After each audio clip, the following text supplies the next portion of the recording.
प्रणाम, जय माता दी। मित्रों, आज माता का 8वां दिन है जिसमें महागौरी का पूजन किया जाता है। आज 29 मार्च 2023 दिन बुधवार, आज महागौरी के स्वरूप का पूजन किया जाता है। यह स्वरूप बड़ा ही उज्जवल और कोमल श्वेत वर्ण वाला माँ का स्वरूप ऐसा है। एक हाथ में त्रिशूल है, दूसरे हाथ में डमरू है, अभय मुद्रा में है और दूसरा हाथ जो है तुमको आशीर्वाद देने की तत्पर है। कहा जाता है कि तपस्या के फलस्वरूप इनका शरीर जो छिन्न भिन्न हो गया था, काला पड़ गया था, तो भगवान भोलेनाथ ने जब इनको गंगा जल से स्नान कराया तो इनका वर्ण गौर हो गया और वहीं से यह महागौरी कहलाने लगी। कहा जाता है कि 8 वर्ष की कन्या थी उस टाइम माँ पार्वती, तब यह माँ गौरी के स्वरूप में इनका प्रकट्य हुआ, इसलिए 8वां दिन इनका पूजन किया जाता है। तीसरा जो इनका नाम है, कहते हैं कि जब इन्होंने घनघोर तपस्या की, बहुत कठिन तपस्या की और कई दिनों तक इन्होंने जो हवा ही को ही ग्रहण किया, कोई अन्न जल ग्रहण नहीं किया, तो उसके बाद सभी देवता प्रसन्न हुए और इनकी ख्याति और इन्होंने सारा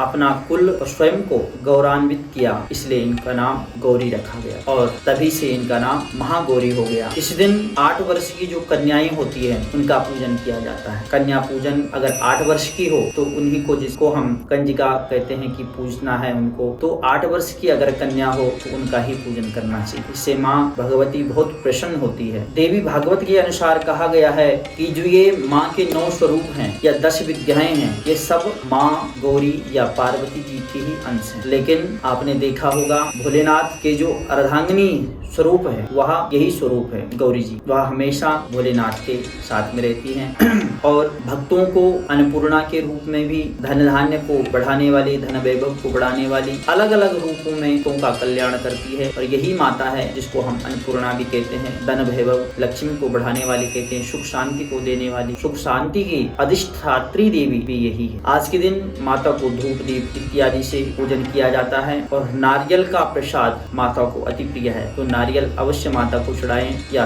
नारियल तोड़ भी सकते हैं या नारियल से बनी वस्तु का भोग आप माता को अवश्य लगाएं, तो माता बहुत प्रसन्न हो। कन्याओं का पूजन, कन्याओं को खुश करना, इससे माता बहुत प्रसन्न। श्रृंगार का सामान, पूड़ी, हलवा और काला चना, जो काले चने से होते हैं, उनको अगर माता को भोग लगाएं, फिर उनको कन्याओं को बांटें, तो इससे माता बहुत प्रसन्न होती है। ऐसे माँ के स्वरूप को हम बारंबार प्रणाम करते हैं। आज के दिन आप 8 कन्याओं को, 9 कन्याओं को अवश्य जिमाएं और जो आज नहीं जिमा सकते हैं वह कल 9वीं के दिन 9 कन्याओं को अवश्य जिमाएं और उनको प्रसन्न करें। उनको जो है आप हलवा, पूरी और चना और नारियल अवश्य भोजन में दें और कुछ दक्षिणा दीजिए। उनका हाथ पैर धुलाइए, उनको रक्षा सूत्र करिए और कुमकुम आदि से उनको तिलक करिए और उनका दहिना हाथ अपने सिर पे रखाइए, उनसे वरदान मांगे, उनको खुश करिए, तो अवश्य आपकी कामना पूर्ण हो। अगर किसी व्यक्ति का बुध ग्रह, शुक्र ग्रह अगर अरिष्ट फल दे रहा है, इस कार्य को करने से आपको अवश्य लाभ होगा और जो आपके जो ग्रह हैं बुध शुक्र संबंधी, उससे आपको फायदा होना शुरू हो। आज के दिन आप माता का जो मंत्र है,